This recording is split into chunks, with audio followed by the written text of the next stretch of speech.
How's it going, guys? And welcome to Billy the Batboy's Corner, presented by Up On Game. I'm Billy Pinckney, and today we have Ross Stripling joining the show. He's a big league all-star, played in the 2018 All-Star Game for the Dodgers, and is currently one of the best starting pitchers with the Toronto Blue Jays right now. So we're very excited to have him discuss some of his pitching philosophies, what's been effective for him this year, and how he's been able to get so many big league hitters out this season, as well as for the younger players, once again, how they can improve and what advice a big leaguer has for them. All right, guys, we're here alongside former big league all-star and current pitcher for the Toronto Blue Jays, Ross Stripling. Ross, appreciate you taking the time.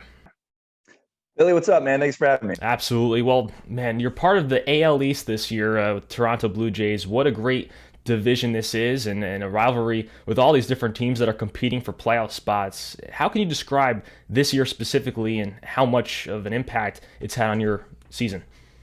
Man, just my career as a Blue Jay thus far has been crazy. With COVID, we played a whole season in Buffalo. I got traded in the middle of that season. Then the next year we played 20-something games in Florida, 20-something games in Buffalo, and then finished the year in Toronto.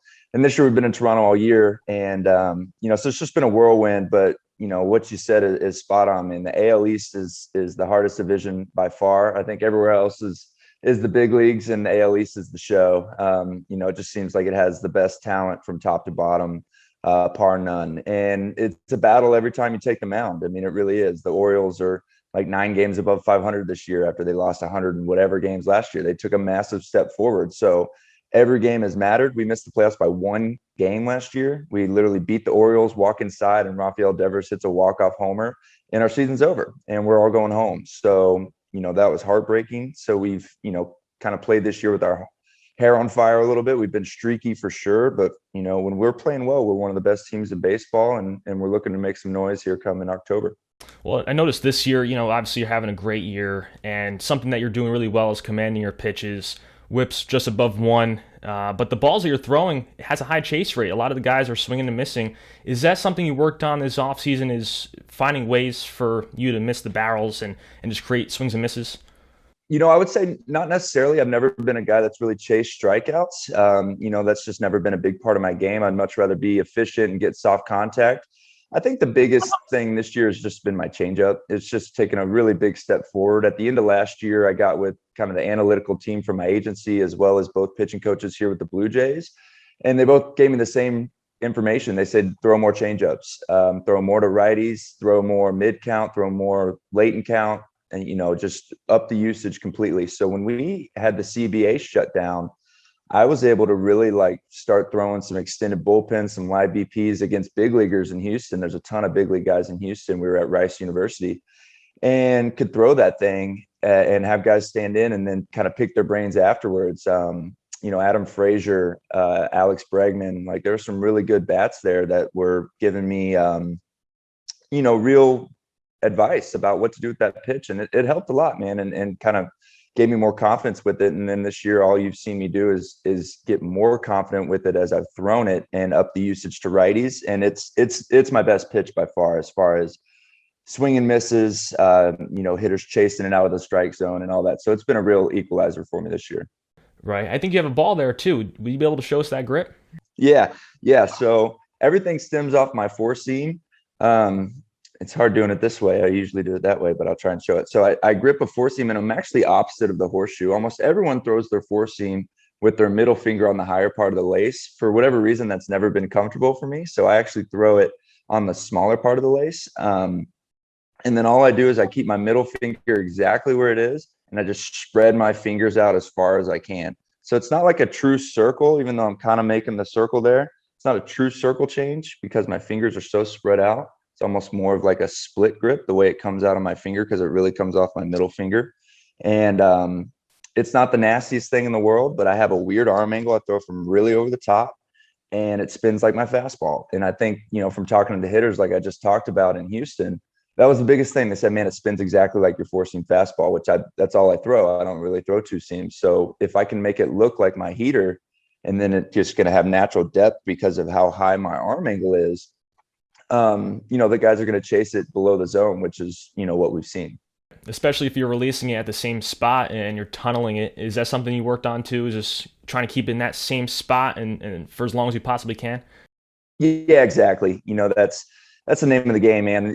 These hitters are the best in the world, and their hand-eye coordination is just insane, right? So you got to be able to be as deceptive as you can. So the longer you can make something look like a strike or look like something they can hit, especially with how good these hitters are at hitting low balls, right? Where, almost all these guys are low ball hitters. That's why you see so many fastballs up in the strike zone. So if I can make something look like it's going to be a fastball strike at the bottom of the zone, that's their nitro zone. That's where they want to, swing and do damage. And then all of a sudden it's 10 miles an hour slower and falling below the zone. That's how you get soft contact and swings and misses. So yeah, that was the whole idea for sure. I also noticed that you're using a sinker too this year, pitch that you didn't use last year, right? But you did have in the past.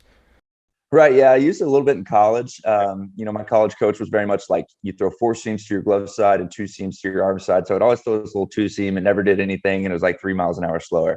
It's really hard for me from, my angle to make something move left to right.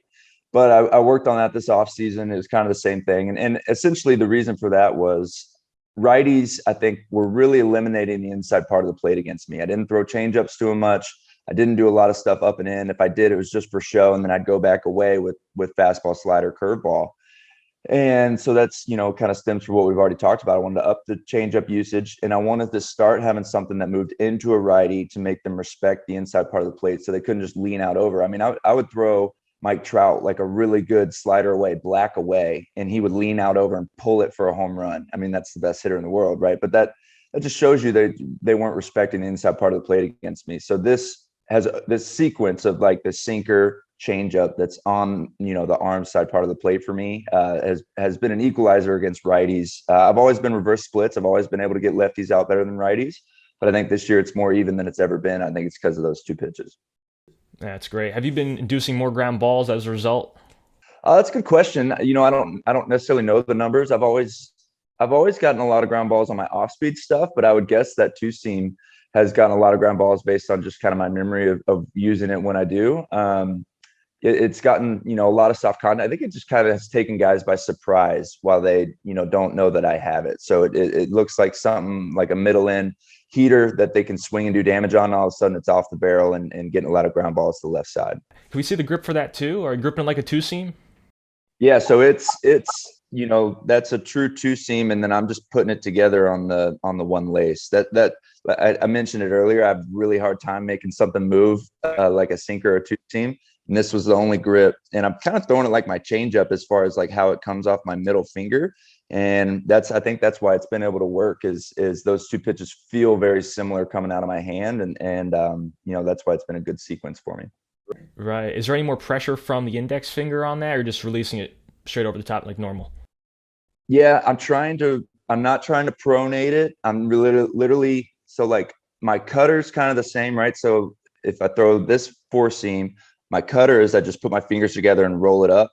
And the same thing, I'm literally just like cutting it down with my middle finger. I'm super middle finger dominant. I mean, we're just going through all my grips here. This is my curveball. It's a spike knuckle curve, right?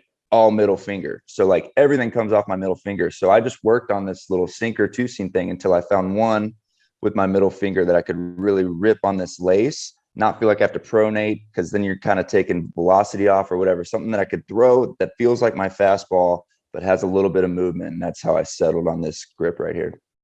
Awesome stuff. Well, I do want to switch gears a little bit and talk about something that came up last week, and that's the rule changes within the big leagues for next year, and a couple of them impacting pitchers. First being the pitch clock, where you'd have 15 seconds with nobody on and then 20 with somebody on base. I mean, we saw that coming. It's been used in the minor leagues for quite a few years now.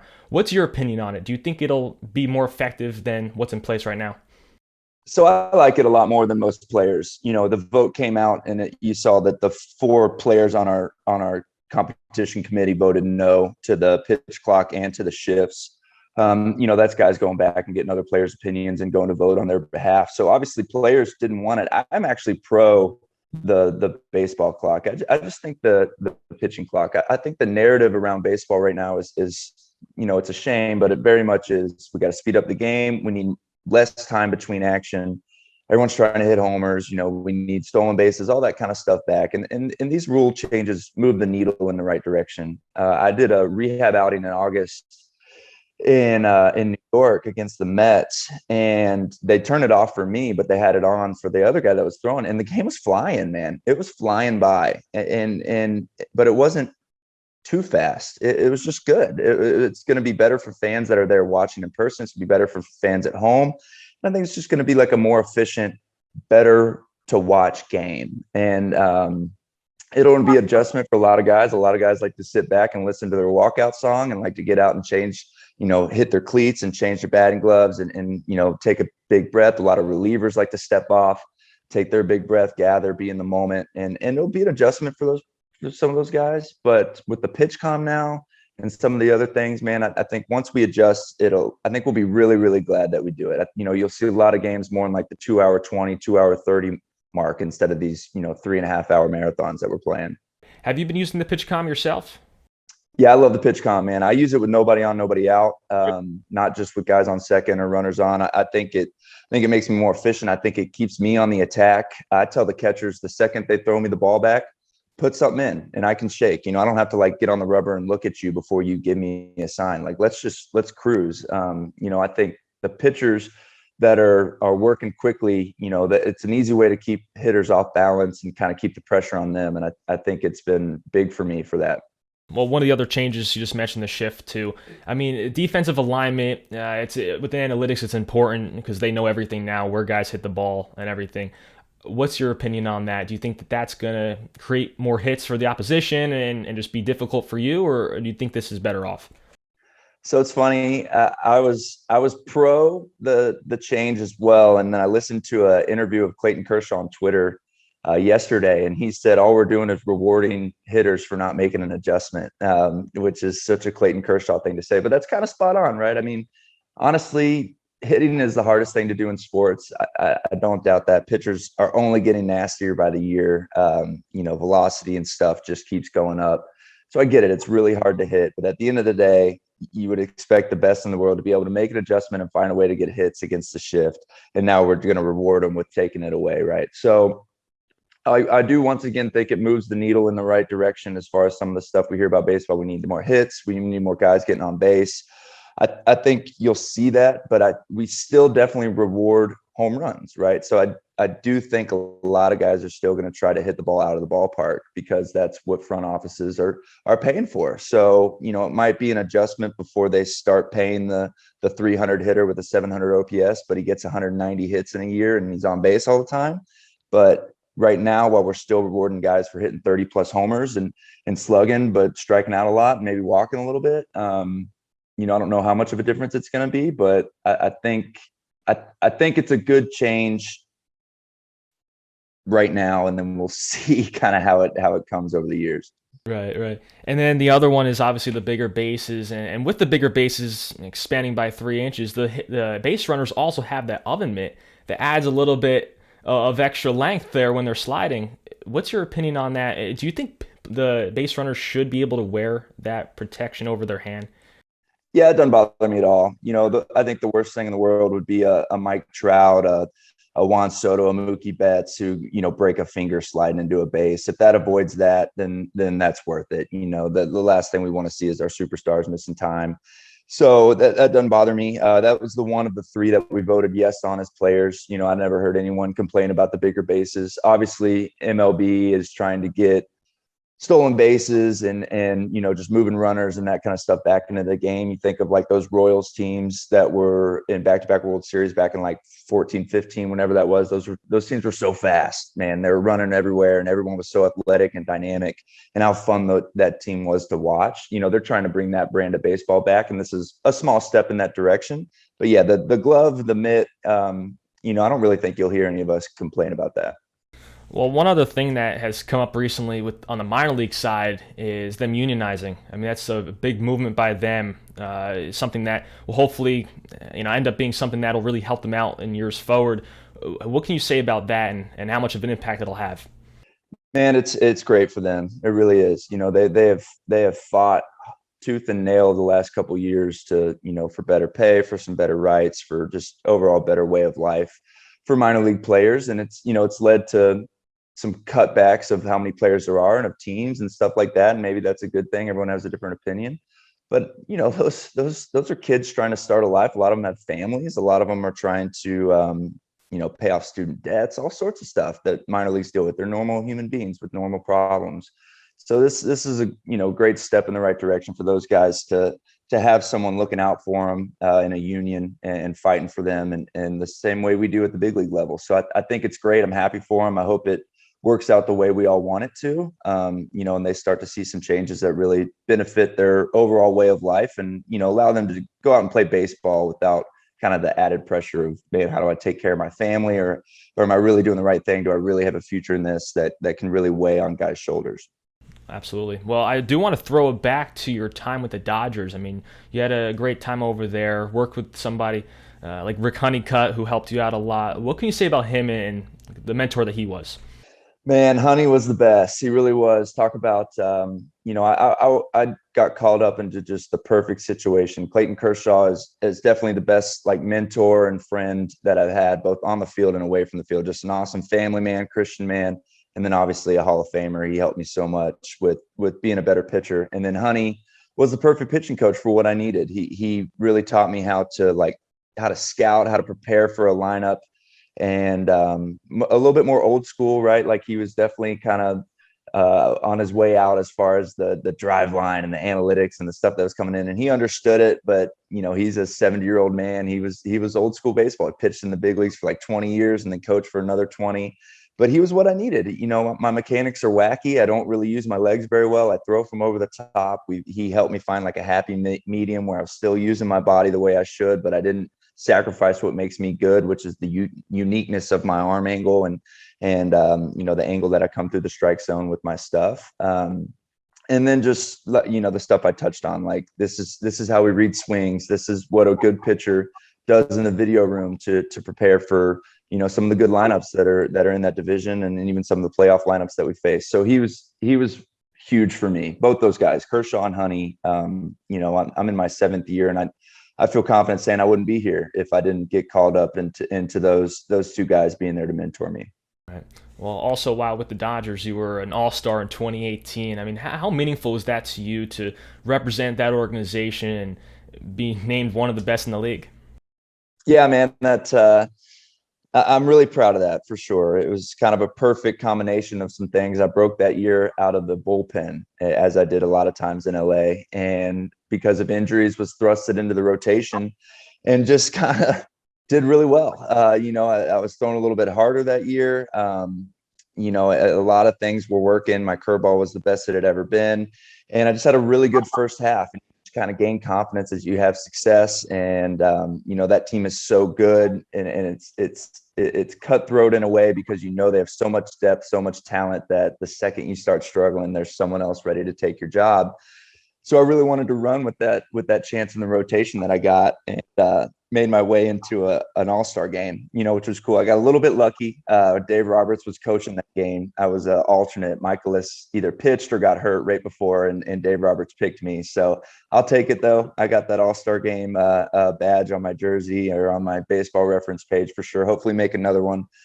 But yeah, really proud of that. I took the L in the game, which is okay. But it was a ton of fun, man, to see the best in the game and kind of be able to sit back and chum it up with them for 2 days and see how they go about their business and all that. I mean, it's something that I hope really every player gets to experience. Obviously they won't, but it's a really special weekend where you bring in your family and you meet the best in the game, and you just, have a lot of fun for 48 hours.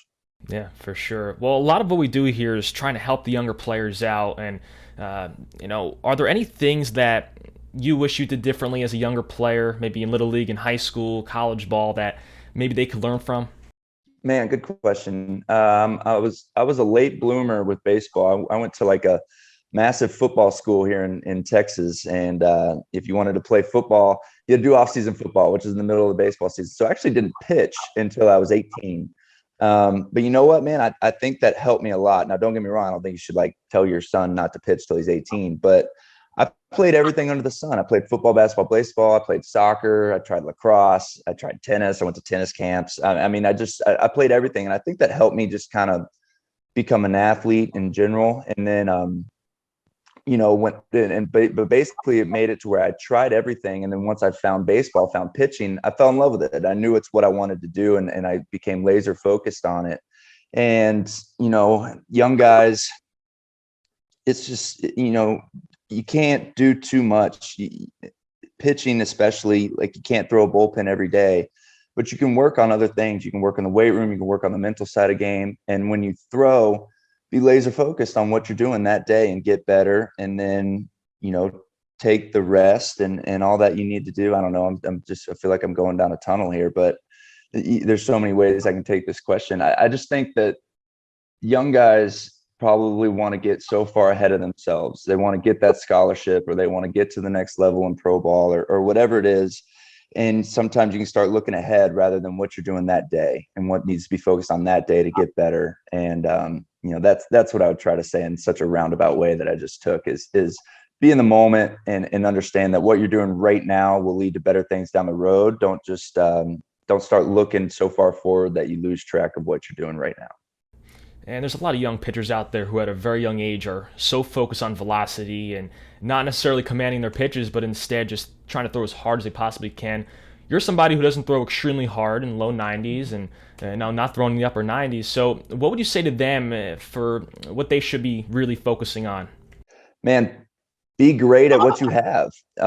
You can work on velocity. You can do weighted ball programs. I do a weighted ball program. I don't necessarily do it to gain velocity. I do it to kind of loosen my shoulder up and stay strong. And on some days where I don't want to throw a ton, I'll do some more weighted ball stuff. But for the guys that aren't flamethrowers like me, master what you have and work on your craft. I'm a guy that throws 4 pitches in any count. That is my strength. My strength is if you are 2-0, 2-1, 3-1, you don't know what you're going to get from me. And there's not a lot of guys that necessarily do that. There's a lot of guys that can just feed 97 in a 2-1 count and attack you and say, hit it. This is my best pitch. My best pitch is all my pitches. So, to those guys, I would say, get with someone that maybe has a TrackMan or a Rapsodo and do some pitch sequences where you're gripping different changeups, maybe 3 or 4 different grips, and you throw it. And then you look at the metrics or look at, or have someone stand in and the eye test and tell you, oh, that one's better, or that one stinks, or okay, let's work on that one a little bit more. Okay, now do it with breaking balls, throw some sliders, throw some curve balls,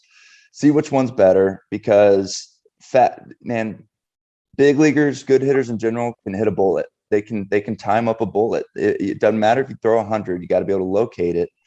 And if you don't throw 100, then you got to be able to locate some other stuff. So I would just say really focus on the arsenal that you have and master it and be able to throw anything in any count, because keeping hitters off balance is the name of the game. Ross, I appreciate you hopping on. Great stuff. Best of luck the rest of the year. It's going to be exciting. Billy, thank you, man. I appreciate you having me. Well, I'd like to thank you for tuning in to Billy the Bat Boy's Corner, presented by Up On Game. Ross Stripling, man, what a guy. He knows a lot about the game of baseball, an established veteran pitcher at the major league level, and is leading a playoff race for the Toronto Blue Jays. I mean, there's somebody who's going to help lead that team to the playoffs and hopefully do great things in the postseason. And for the younger players out there, we're doing what we can to help out them and what they should focus on. I mean, we hear so much about velocity, and you just have to hone in on your strengths, as Ross said during this interview. And if you would like to learn more about what we're doing here with Billy the Bat Boy's Corner and Up On Game, be sure to follow on social media at Billy the Bat Boy, at Up On Game Network. Be sure to rate, review, subscribe, and don't forget, we're supporting the Fowler English Center in Paterson, New Jersey. And we'll see you next time here on the show.